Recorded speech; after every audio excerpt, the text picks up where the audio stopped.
కాళేశ్వరం మీద ఏవైతే కడుతున్న ప్రాజెక్టుల సబ్ కమిటీలో మీరు కీలక పాత్ర పోషించారు.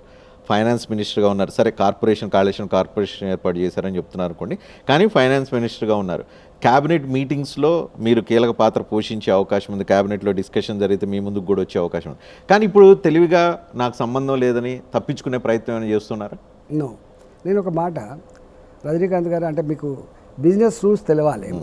ప్రభుత్వ పరంగా ఉండేటువంటి అన్ని డిపార్ట్మెంట్లలో ఇచ్చే రాయితీలు, ఇప్పుడు ఇండస్ట్రీస్ ఉంటాయి, ఇండస్ట్రీస్ రాయితీల కోసం ఉంటుంది.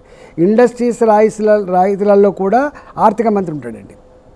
గోర్ల స్కీమ్ ఉంది, డిజైన్ చేస్తున్నప్పుడు ఆర్థికపరమైన ఆర్థిక మంత్రి ఉంటాడు. అన్ని స్కీములలో ఆర్థిక మంత్రి ఉన్నప్పటికి కూడా కానీ దాన్ని డిజైన్ చేయాల్సింది, అమలు చేయాల్సింది, దాని ఎక్స్పెండిచర్ అదంతా కూడా వాళ్ళు చేసుకోవాలి తప్ప మాకు సంబంధం ఉండదు. మాకేం సంబంధం ఉంటుంది? మాకు ఇక గొర్రెల స్కీములో 4,500 కోట్ల రూపాయలు ఖర్చు అయిద్దని చెప్పి క్యాబినెట్ ఆమోదం చేస్తే ఆ 4,500 కోట్ల రూపాయలు బడ్జెట్లో ప్రొవిజన్ పెట్టుకోవడం తప్ప, లేకపోతే లోన్స్కి పోవడం తప్ప వేరే ఉండదండి బాధ్యత. ఇప్పుడు గట్లంటే నేను ఒకటి అడుగుతున్నా రజనీకాంత్ గారు, ఈ దేశ చరిత్రలో ఎక్కడైనా ఈ స్కాముల మీద, ఈ 2G స్కామో, లేకపోతే కోల్ స్కామో, లేదా బోఫోర్ స్కామో, ఏదైనా ఆర్థిక మంత్రికి సంబంధం ఉంటుందండి? చెప్పండి.